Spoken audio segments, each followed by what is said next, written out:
Quer duplicar o valor da sua assinatura? Agora assinar o Observador dá acesso a todos os conteúdos e benefícios e ainda há uma anuidade ACP Bronze grátis. Terá vantagens que vão desde plano de saúde gratuito a descontos em combustível. Esta é uma assinatura que vale por duas. Assine hoje em observador.pt com 45% de desconto. Notícias?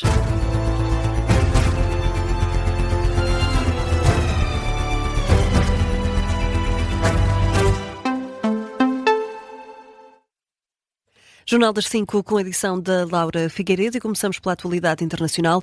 Emmanuel Macron considera que um plano de paz só pode ser finalizado com a Ucrânia e os europeus sentados à mesa. O presidente francês reitera que a Ucrânia é o único país com legitimidade para falar de território e defende que também os países europeus têm um papel a desempenhar nas negociações mediadas pelos Estados Unidos. Uma declaração feita na conferência de imprensa conjunta com Volodymyr Zelensky no final do encontro entre os dois chefes de Estado no Palácio do Eliseu. Macron anunciou ainda ter finalizado o trabalho sobre as garantias de segurança, numa alusão aos contactos importantes para a segurança ucraniana e europeia. Terminamos o trabalho sobre as garantias de segurança. Como eu mencionei, são importantes para a segurança dos europeus, dos franceses e dos ucranianos. Os próximos dias vão dar lugar a discussões essenciais entre os responsáveis americanos e a coligação de boa vontade, para perceber a participação americana nessas garantias, de acordo com o que decidimos na semana passada. Em paralelo, as discussões vão ser feitas para que a Rússia possa ser clara junto dos mediadores americanos sobre a sua vontade de paz. Já Volodymyr Zelensky frisa que deve ser garantido que a Rússia não sinta que está a ser recompensada pela guerra.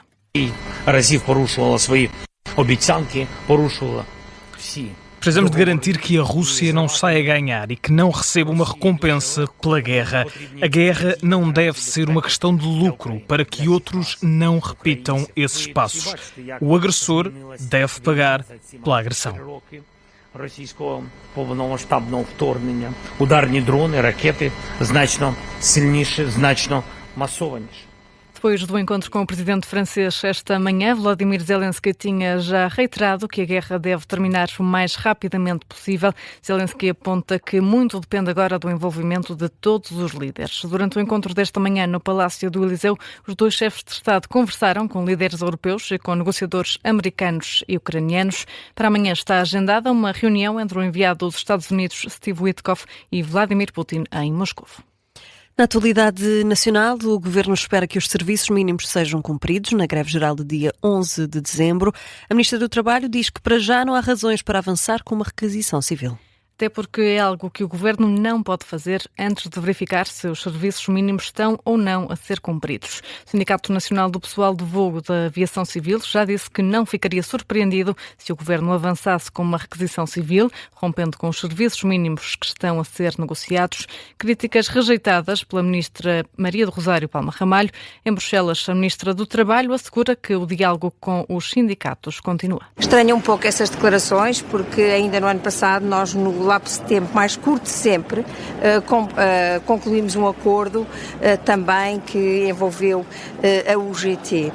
Mas em todo caso sempre direi que estas matérias ganham em ser tratadas do ponto de vista técnico, porque o que está em questão é nós termos melhores relações de trabalho que satisfaçam mais os trabalhadores, que aumentem os seus direitos e garantias, mas que também permitam às empresas prosseguir o seu papel. É pena que nós, quando olhamos para estas matérias, pensemos de uma forma só política. Já estamos, se calhar, todos um bocadinho cansados de greves marcadas por razões políticas, como é o caso desta.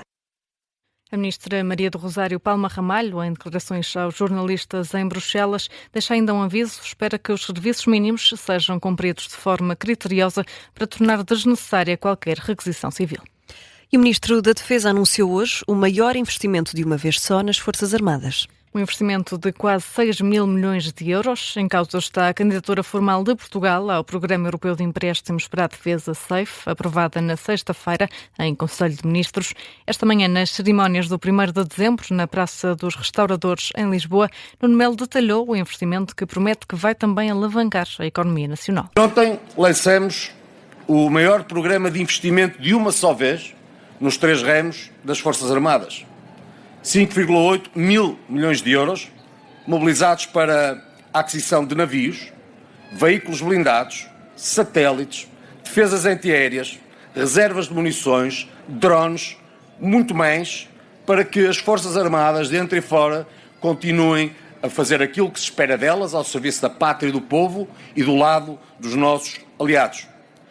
Um investimento que também alavancará a economia nacional e chamará as indústrias nacionais, que serão envolvidas na produção destes equipamentos e na manutenção destes equipamentos ao longo de todo o seu ciclo de vida.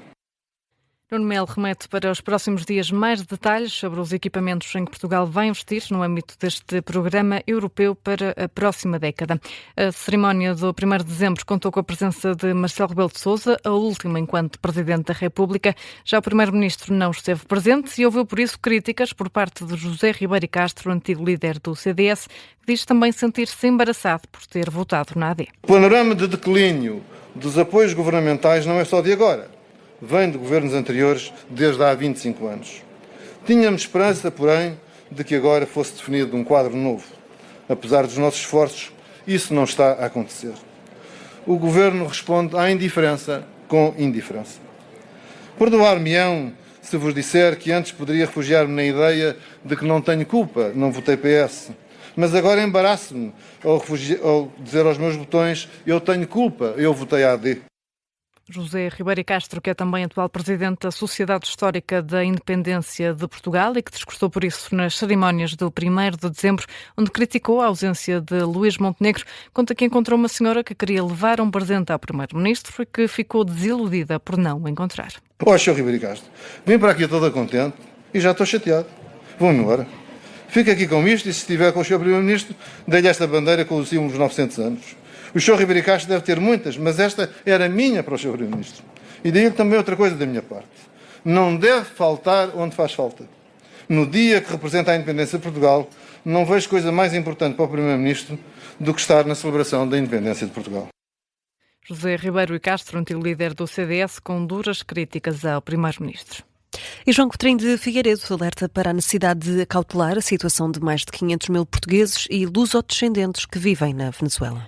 Um alerta deixado na sequência do bloqueio aéreo determinado pelos Estados Unidos à Venezuela, à margem de uma ação de campanha no Porto. O candidato presidencial lembra a quantidade de portugueses no país. Ainda assim, admite que o Presidente da República e o Ministério dos Negócios Estrangeiros têm tomado precauções. Há mais de meio milhão de portugueses e de lusodescendentes cuja situação tem que ser acautelada. Portanto, antes de grandes declarações ou proclamações sobre o que é o direito internacional e as intervenções que qualquer país pode ter sobre outro, ter a certeza, e isso, devo dizer, com algum agrado, que parece-me que quer o atual Presidente da República, quer o Ministério dos Negócios Estrangeiros, tem feito a preparação necessária para que essa comunidade esteja minimamente salvaguardada, sendo certo que aquele número de pessoas não poderá ser objeto de evacuação, por exemplo, portanto tem que ser acautelado de outra forma, sabendo, por exemplo, exatamente o que é que pode estar em risco nesta fase e em que zonas, em que regiões da Venezuela.